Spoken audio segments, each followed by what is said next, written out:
चार लाइन भूमिका के अंदर कबीर जी भाव लिखते हैं।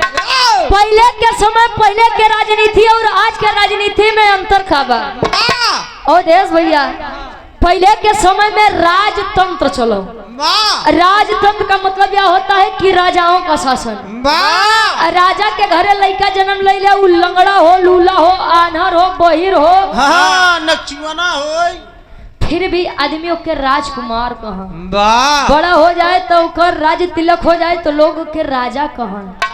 लेकिन भारत देश जब हमारा आजाद हुआ 15 अगस्त 1947, जब भारत देश का संविधान लागू हुआ 26 जनवरी 1950 को, भारत देश में संविधान जब लागू हुआ, संविधान के तहत इस भारत देश में लोकतंत्र आया। लोकतंत्र का मतलब यह होता है जनता का शासन। जनता जहां पर सरकार से डरती है वहां पर तानाशाही सरकार होती है, और जहां पर सरकार जनता से डरती है वहां पर स्वतंत्रता होती है। महंगाई देखता कहां से कहां बढ़िया गुरु जी। सोना के कीमत जब बढ़ाती आदमी नहीं बोले, चांदी के कीमत बढ़ी थी आदमी नहीं बोले, गैस सिलेंडर बढ़े जब महामारी आए गुरु जी, आदमी जान ला एकदम परेशान। एजेंसी पे हिया से लेके हुआ तक लाइन लगा में तई दौर इस सरकार में कब हो जाए कुछ यता पता नहीं। चार लाइन भूमिका के अंदर कबीर जी भाव लिखते हैं कैसे।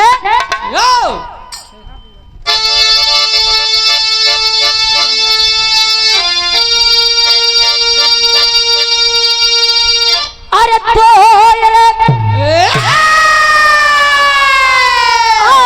इंसाफ करने का जज्बा कहाँ, राजतंत्र में पहले जो होता रहा। अरे दिन गुजरते गए सूरज ढलता गया, मानो मानो मानवता को खोता गया। अरे राजतंत्र की कहती मैं गाथा सुनो, अरे बादशाहों का जब भी जमाना रहा, जहांगीर बैठे थे गद्दी पे अपने, अरे रुचि में साथ का क्या फसाना रहा।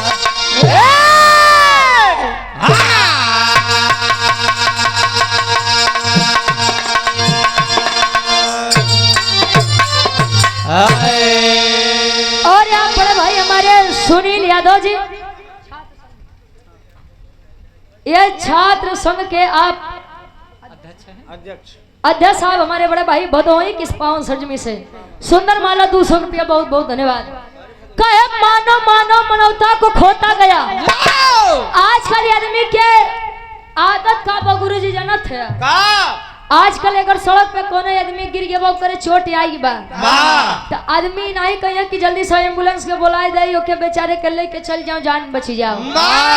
आधा से ज्यादा आदमी तो हुआ जुटत है कि यार कैसे गिरा है, के एक मार के गबा, कितना खून बहाबा, एक्सीडेंट बड़ा तगड़ा भाबा, ले मोबाइल पहुंच के वीडियो बनाने लगे कि डाल देव तो 2-4 डॉलर फेसबुक से ते आई जाए। आजकल आदमी मानव मनोता को समझ ही नहीं रहा है, और लोग उम्मीद करते हैं कि देवी देवता हो भाई नहीं करते। बिरहा में कवि जी बड़ी सुंदर गजल के भाव लिखते हैं। कोनो लड़का अपने बेवफा सनम बदे कहा का कहे, अरे हम उनका जाना थे तू बजावा बा।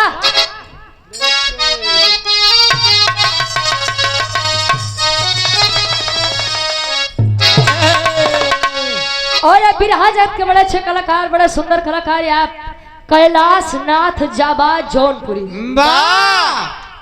अगर भाई साहब मान लो कि अगर वीर रस गाय दे, अगर गाय दे ये, हाँ गाय ले नहीं गाय तो जान लगो रोवा न खड़ा हो जाए तो बताया, रोवा करे लगे पन पन। हमारे बड़े भाई जौनपुर की ऐतिहासिक सरजमी से ये सुंदर माला 100 रुपया, बहुत बहुत धन्यवाद भैया। आपके गायकी में 4 चांद लगे, बड़ा प्यार दुलार सम्मान भी देते हैं हमारे बड़े भाई, बहुत बहुत धन्यवाद भैया। बैठिए, क्या कहना।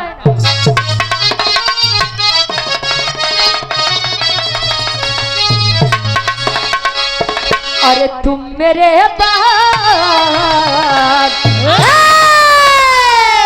अरे तुम मेरे बाद मोहब्बत को तरस जाओगे, तुम मेरे बाद मोहब्बत को तरस जाओगे, तुम मेरे बाद मोहब्बत को,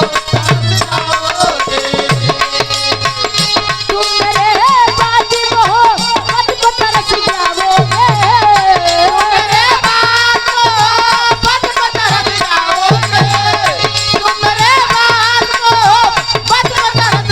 जाओगे,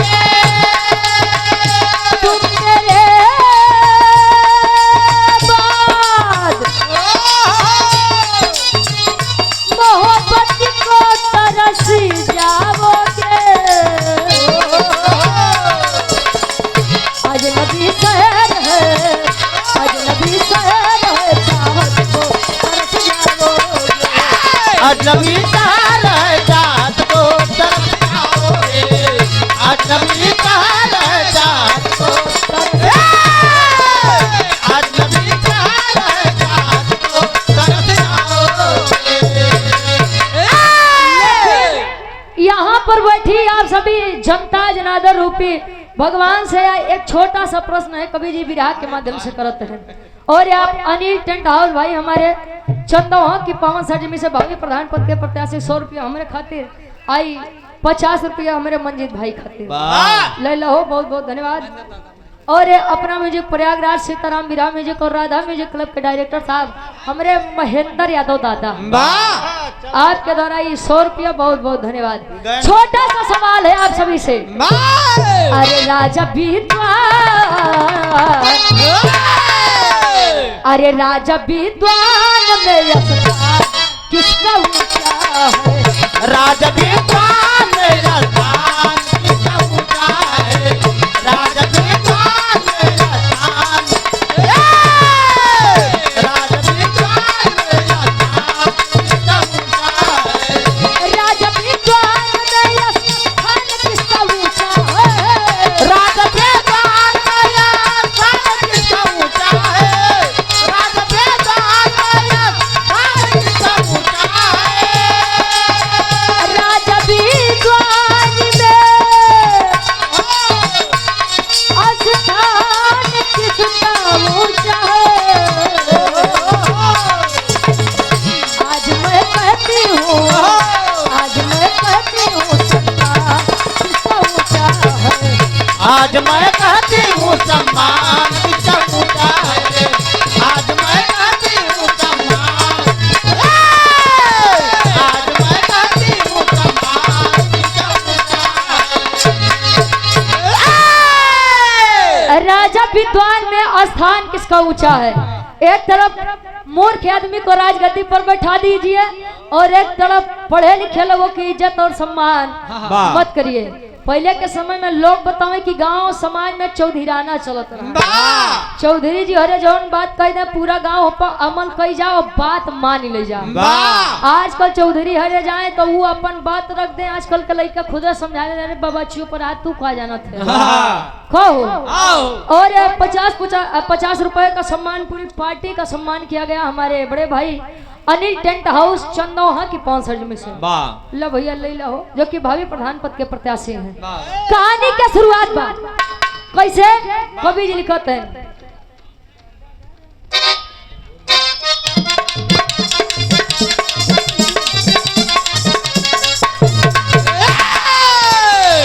आगरा स्थित जहांगीर दरबार रहे, आगरा स्थित जहांगीर दरबार रहे, बेगम नूर जहां का उनके दिल में चाह रहे।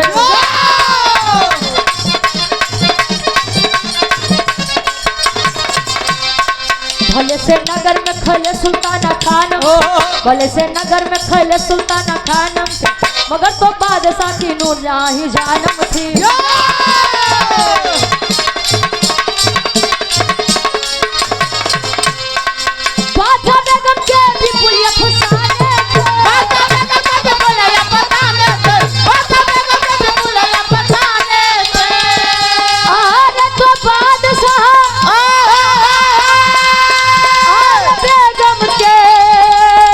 विपुल अफसाने थे,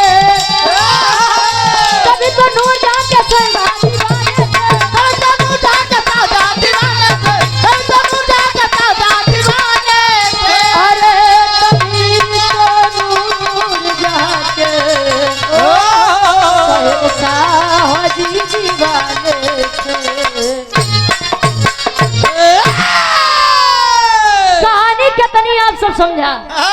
आजकल अगर यादव बिरादरी तनी सब मुसलमानन के सपोर्ट कर देत बा, आदमियों के कौन चीज के नाम दे देते हैं? गुरुजी ये यादव नहीं, हाँ यदमुल्ला है। कहो आजकल जब तनी सा सपोर्ट कर देत बा, अच्छा आप लोग बतावा, अगर हिंदुस्तान में मुसलमान धर्म के आदमी हैं तो वो अपन विपदा हिंदुस्तान के सरकार से नहीं कही है तो पाकिस्तान जो है काहे बोले। आगरा स्थित जहांगीर जी राज पाठ चलावत रहे डब्लू गुरु जी, तो पहले के समय में एक राजा कईयो रानी रखन, जेकरे ऊपर मनी आ जाओ तो लड़की सुंदर बा तो के अपने घरे ले आया जाओ कब भैया। लेकिन कई पत्नियां थी जहांगीर की, लेकिन जहांगीर की एक पत्नी थी जिनका नाम नूर जहां बेगम बताया गया। जो लोग कहते हैं कि धर्म हमारे लिए सर्वोपरि है, उनके लिए विरह मेरा एक नसीहत है। ए भैया यार नूर जहां बेगम इतनी खूबसूरत रहे, इतनी सुंदर रहे, कितनी हो इतनी की वह समय में कोनो लड़की रहबे नहीं। लोग बतावे कि नूर जहां बेगम को कभी भी किसी ने बेनकाब नहीं देखा। मतलब कि जैसे अपने हिंदू धर्म में बा नई नवेली दुल्हन घूंघट करी, वैसे मुसलमान धर्म में बा की लड़की कहूँ भी जाई तो नकाब में रही, क्यों भी नहीं देखे रहे। एक दिन नूर जहां बेगम अपने कमरा में बैठ के आराम करते हैं, अतले जहांगीर बादशाह जाए के पीछे से अखबारी में भरते हैं। आय हाय खुदा ने क्या हुस्न दिया है आपको, माशाल्लाह, वाह सुभान अल्लाह, बनाने वाले ने क्या बनाया है आपको। तारीफ करते हैं जहांगीर नूर जहां बेगम के। कैसे एक लाइन गीत लगा बड़ी पुरान तरजबा।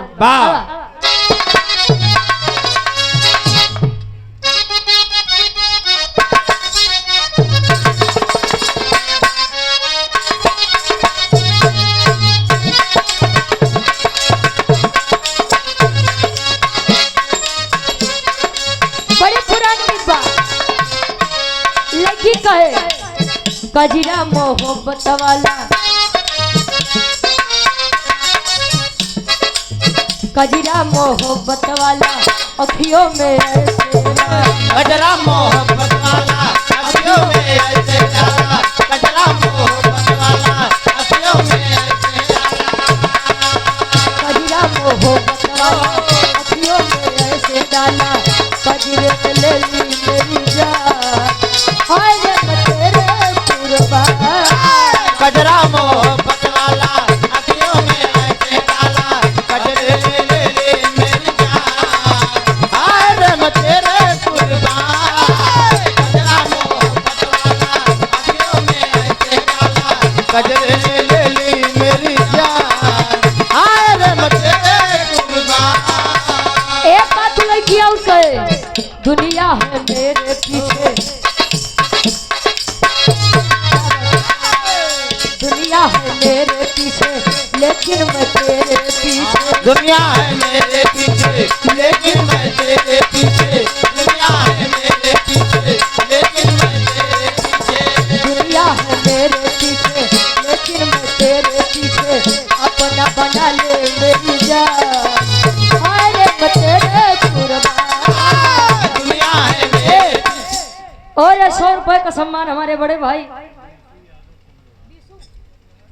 बीसू यादव, अच्छा चंदा से, अच्छा वहां भी मुलाकात हुई थी भाई के द्वारा 100 रुपया बहुत बहुत धन्यवाद। और रोहित यादव भैया मेरे रोहित यादव बचाऊ परवेजाबाद से 100 रुपया बहुत बहुत धन्यवाद। अजय यादव खोटेदार साहब भावी प्रधान पद के प्रत्याशी परवेजाबाद से 500 रुपया बहुत बहुत धन्यवाद। अरे हो गए भैया, लेकिन जरा विचार करिए आज नूर जहां बेगम के अपने बेगम साहिबा के जहांगीर तारीफ करे कैसे। आई हाय रे मेरी रानी, आई हाय रे मेरी रानी, अजबे बात आय हाय रे मोरी रानी, गजबे बात होरी जवानी, आय हाय रे मोरी रानी, गजबे बात होरी जवानी, आय हाय रे मेरी रानी, अजबे बात होरी जवानी, आम के फांसी जैसे देखलू करू की जलसा, आय हाय रे मोरी रानी, गजबे बात होरी जवानी, आम के फांसी जैसे देखलू करू की जलसा, आय हाय रे मोरी रानी, गजबे बात होरी जवानी, आम के फांसी जैसे देखलू करू की जलसा। इतने नहीं और बतावे हिरनी के जैसे रानी चल जो रदार बाटे, हिरनी के जैसे रानी चल जोरदार बाटे, हिरनी के जैसे रानी चल जोरदार बाटे, कमर कमानी जैसे सुना लचकदार बाटे, कमर कमानी जैसे सुना लचकदार बाटे, कमर कमानी जैसे सुना लचकदार बाटे। बाहों में आजा रानी, बाहों में आजा रानी, लेकर के अंगोलिया, बाहों में आजा रानी, लेकर के अंगन रानी, बाहों में आजा रानी, लेकर के अंगन रानी, बाहों में आजा रानी, लेकर के अंगोलिया, मौसम के रूप हमें देखलू करू की जलसा, बाहों में आजा रानी, लेकर के अंगन रानी, बाहों के रूप हमें देखलू करू की जलसा, बाहों में आजा रानी, लेकर के अंगन रानी, बाहों के रूप हमें देखलू करू की जलसा। और विनय कुमार भास्कर जी एडवोकेट हाई कोर्ट, राजकुमार रंजन प्रत्याशी जिला पंचायत सदस्य 700 वार्ड नंबर 2 के साथी झोसी कॉलोनी से, सुंदरमाला 100 रुपये, और पुनः हमारे बड़का भैया अनिल टेंट हाउस भावी प्रधान पद के प्रत्याशी चंदन वहां से 100 रुपये हमारे खातिर, 50-50 रुपए का सम्मान पूरी टीम का किया गया। बहुत राकेश यादव विधायक परवेजाबाद से ये 100 रुपया भैया, बहुत बहुत धन्यवाद। बीसू यादव भैया हमारे चंदन वहां से ही 51 रुपया, ठीक ठीक बा भैया, कोनो बात नहीं बा। ए भैया तारीफ पे तारीफ लगा, जहांगीर करे, जहांगीर से नूर जहां बेगम कहे कि ये राजा रजाऊ हो, तनी सा हमार बात माना, कहें कवन बात कहें तोरे लगे हम तब आऊ जब तू हमार बात मानबा, कवन बात बा कहें कि हमके धनुष और बाण चलावे के सीखे के बाद, कहें वैसे भी इतने खूबसूरत अदा पे कि धनुष बाण चलावे सीख जाबू तो बड़ा बढ़िया लगी, बड़ा ही अच्छा लगी। कहे तब लगे बाण सिखावे गुरुजी, 1 दिन 2 दिन 3 दिन 4 दिन 5 दिन 6 दिन 7 दिन जब बीत गया, एक दिन जहांगीर बैठा है राजगद्दी पे अपने राज दरबार में, नूर जहां अकेले बैठी हैं, लखत नहीं तो बगली देखत नहीं पेड़ बा, अब पेड़ के डाली पे कौवा बैठा बा, पक्षी बैठा बा, नूर जहां कहे कि काहे नहीं आजमावा जाए कि हम कितना सीखे कितना नहीं, निकाल के बाण धनुष पे जब रखत नहीं गुरुजी, जब धनुष पर रखत नहीं बाण छोड़त नहीं, जब बाण छोड़त नहीं कौवा अपनी तरफ खतरे को आते देख करके उड़ा है उस डाली से। अब जाहिर से बात बा, अगर धनुष से बाण छूटा बा तो बाण कहूँ न कहूँ लागी होत का टेरी के भाव लगत बा। अब और इस भाव का सम्मान हृदय के हमारे गार्जियन जी आप कपूर चंद वर्मा डिप्टी रजिस्ट्रार हाई कोर्ट इलाहाबाद, राजकुमार रंजन जिला पंचायत सदस्य प्रत्याशी 700 वार्ड नंबर 2 के साथी,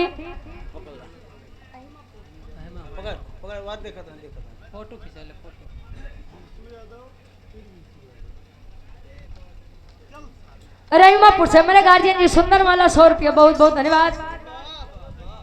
और पुनः हमारे गार्जियन जी अनिल टेंट हाउस चंदौहा से भावी प्रधान पद के प्रत्याशी 100 रुपया हमारे खातिर, 50 रुपया अनिल भाई खातिर, अनिल भैया के तू भाई गहन आई 50 रुपया 20 भाई मेरे चंदन वहां से। ए भैया तेरी के भाव लगत बा कैसे,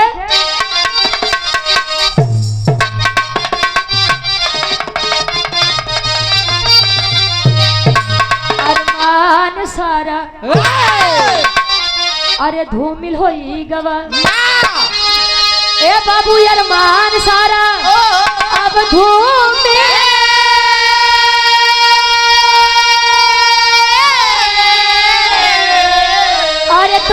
जहान सारा अब धूमिल हो गवा तो बेगम बार चलाई मरा एक ने सकाले रे सकाले रे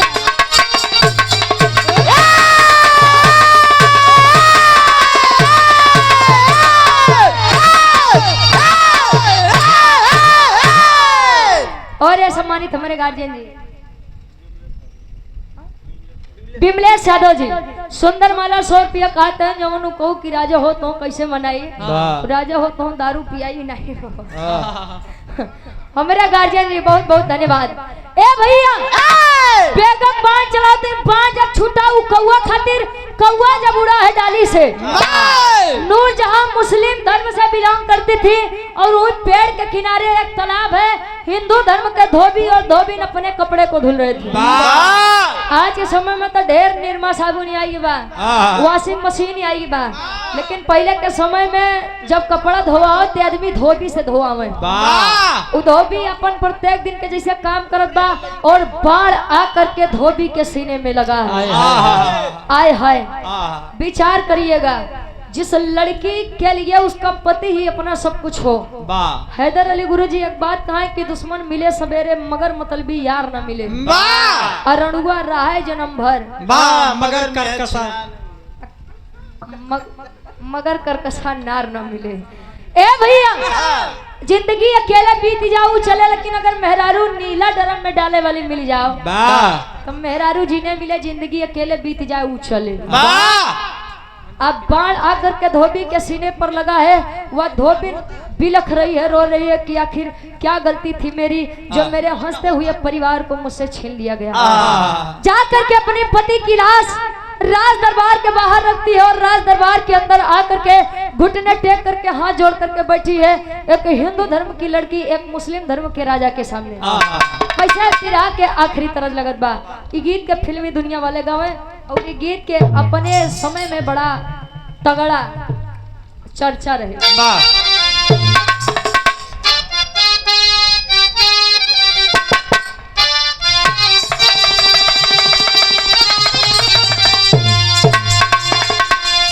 अरे क्या तुम्हें पता है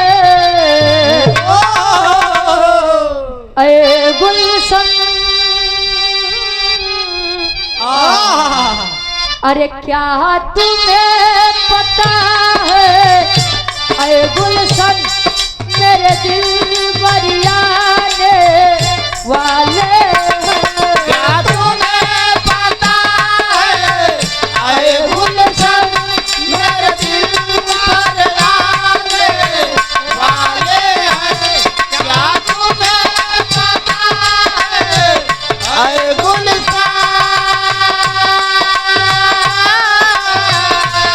क्या तुम्हें पता है अरे गुलशन मेरे दिल बरियाने वाले हैं कलिया न बिछाना राहों में कलिया न बिछाना राहों में हम दिल को बिछाने वाले हैं अरे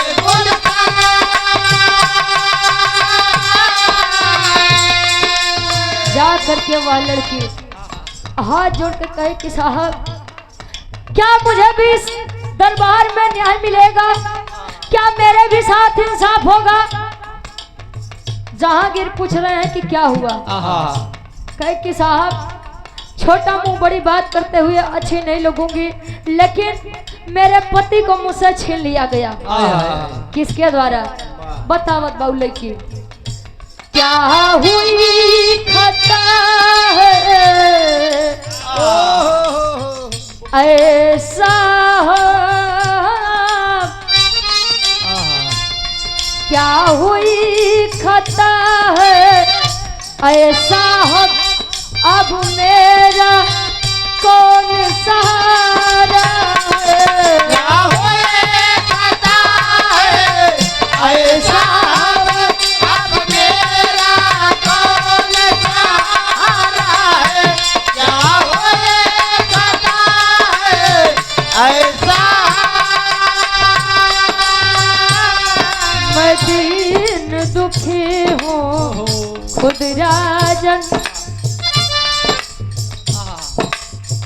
रोवत बा क्या हुई खता है ऐसा अब मेरा कौन सहारा है मैं दीन दुखी हूँ ऐ राजन मैं दीन दुखी हूँ ऐ राजन मेरे पिया को बेगम ने मारा है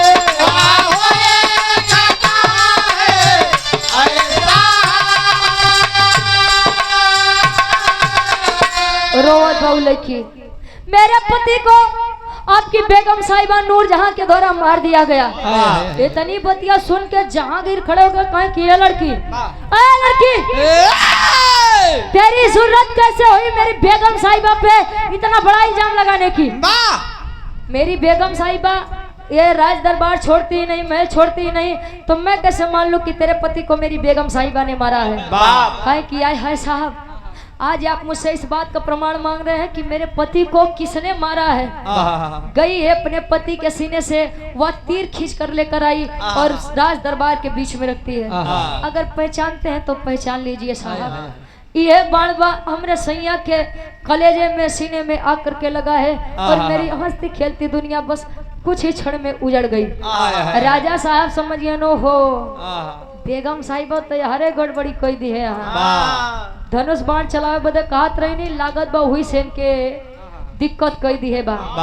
ऐलान करते हैं कि जा करके बेगम साहिबा से बता दो कि बेनकाब होकर के राज दरबार में आए।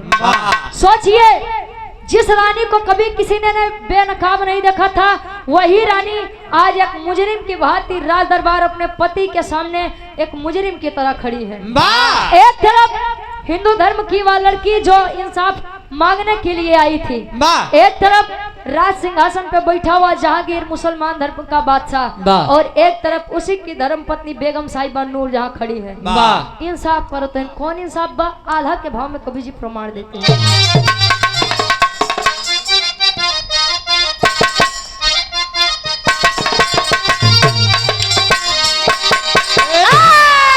यादव भाई हमारे चंदो वहां से 51 रुपया बहुत बहुत धन्यवाद। कैसे कहे? अरे बादशाह धोबिन कोठा माय धनु बनवा भैया बादशाह धोबिन कोठा माय धनु बनवा भैया बादशाह धोबिन कोठा माय धनु बनवा भैया सामने खड़ा भइले सिनवा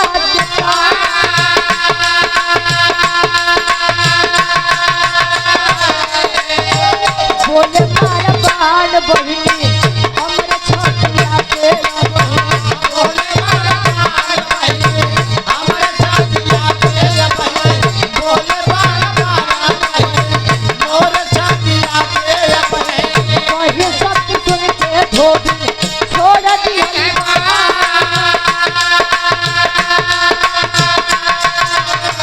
बोलली बहिनिया भैया गजब है विपतिया बाटे बोले बहिनिया भैया गजब विपतिया बाटे बोले बहिनिया भैया गजब विपतिया बाटे नगर के राजा हौवा तू हरी मां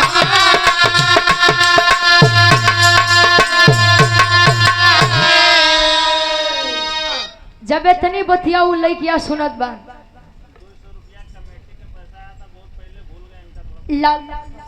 लालता प्रसाद यादव जी 200 रुपए का सम्मान हुआ है कमेटी के लिए, कमेटी के तरफ से यानी कमेटी के लिए सम्मान आया है लालता प्रसाद यादव जी परवेजाबाद से, बहुत बहुत धन्यवाद। ए भैया कहानी हमारे एकदम आखिरी में बा। जब इतनी बतिया राजा साहब सुने बुलाए अपने बेगम साहिबा, लोग देख रहे कि आए हाय इतनी सुंदर लड़की के राजा साहब अपमानित थोड़ी करिए। हाँ ठीक, अरे ना ना के ए साहब थोड़ा बस 2 मिनट कहानी हमारा आखिरी बा। अच्छा आ जा ए भैया इतनी बतिया जब वो सुनाते हैं कहन की बहन देख इसने तेरे पति को मारा है, यदि तू इसे मार देगी तो ये मर जाएगी और ये मर जाएगी तो इसे सजा क्या मिलेगी? कहे कि अपने धर्म पत्नी के बचावत है साहब, मेरे पति को छीन करके अपनी बेगम साहिबा को बचा रहे हैं। कहन बहन मैं अपनी पत्नी को बचा नहीं रहा हूँ, केवल तेरी मदद कर रहा हूँ। वाह इसने तेरे प्यार को छीना है। कहे हाँ। कहे तू इसे मारेगी तो ये मर जाएगी, इसे दुख का अंदाजा नहीं होगा। अगर तू इसके पति को मार दे, जब इसका पति इससे दूर जाएगा तो इसे पता चलेगा कि एक पति को खोने का दर्द क्या होता है। मतलब सीना तान के खड़े हो गए जहांगीर बादशाह। कहीं की बहन उठा धनुष और बाण चला मेरे सीने पर। अवाक हो गई लड़की। भैया जिस इंसान से मैंने इंसाफ की उम्मीद नहीं की, उस इंसान ने मुझे अपने मुख से अपनी बहन कह दिया। मेरे लिए और क्या बड़ी बात हो सकती है। मैं इसके पति को तो मार सकती हूँ, लेकिन अपने भाई को नहीं मार सकती। मेरे भाई चली है वह विलाप करते हुए हिंदू धर्म की लड़की। और जब चली वह अपने पति के लाश की तरफ, जा करके जहांगीर लाश को कंधा दिए हैं। बहन जब तूने अपने बहन होने का कर्तव्य निर्वाह कर दिया, तो मैं अपने कर्तव्य से कैसे पीछे हट सकता हूँ। कहे का कहे जहांगीर समझावत तेनू लड़की के। आखिरी भाव खड़ी के भाव लगत बा।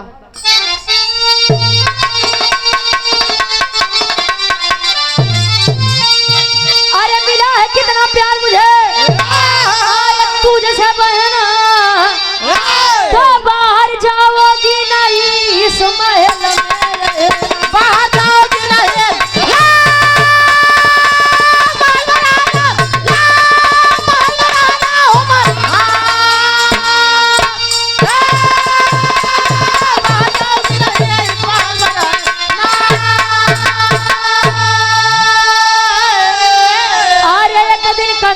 को देखकर कर्ज मैं चुकाऊंगा, तो भाई होने का फर्ज बहन मैं निभाऊंगा। भाई होने का फर्ज है, भाई होने का फर्ज मैं निभाऊंगा। अरे दुख दर्द को मेरे रहते मत सहना, अरे बाहर जाओगी नहीं इस महल में।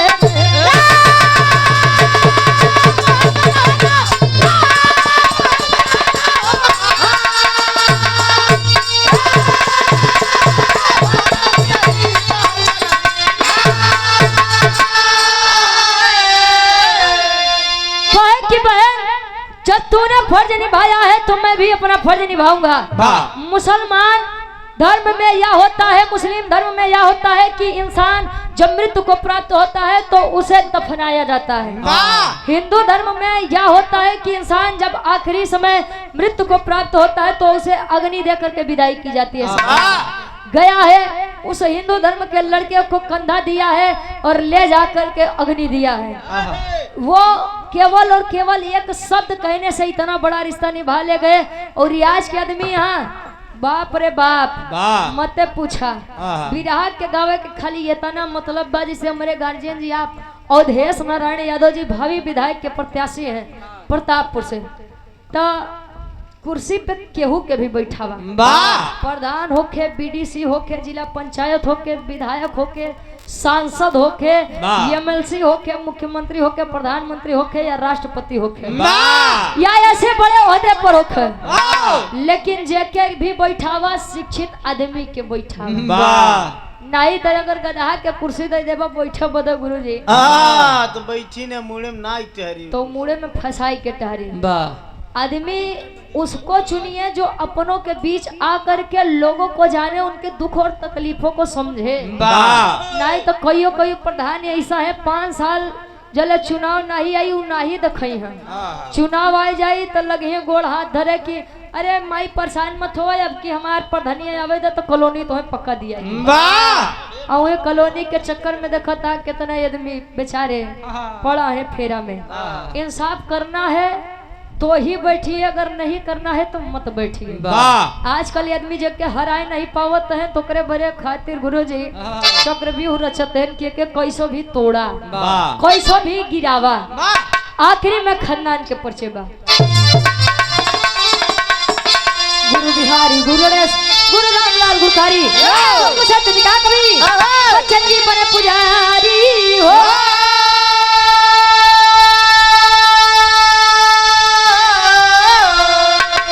अरमान सारा अरे धूमिल होई गवा, गावे रुचि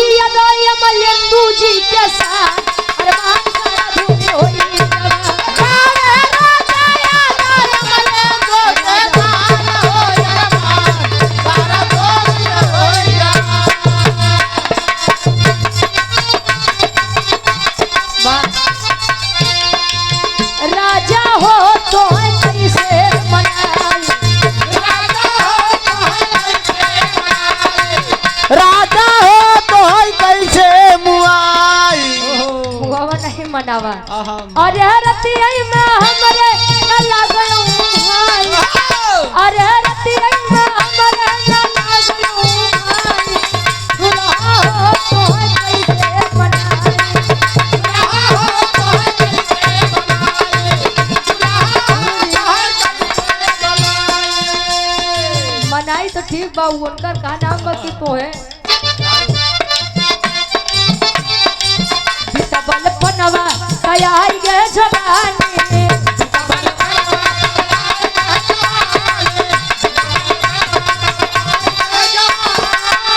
अरे रही रही के अरे रही रही के सरिया पे अरे रही रही के सरिया पे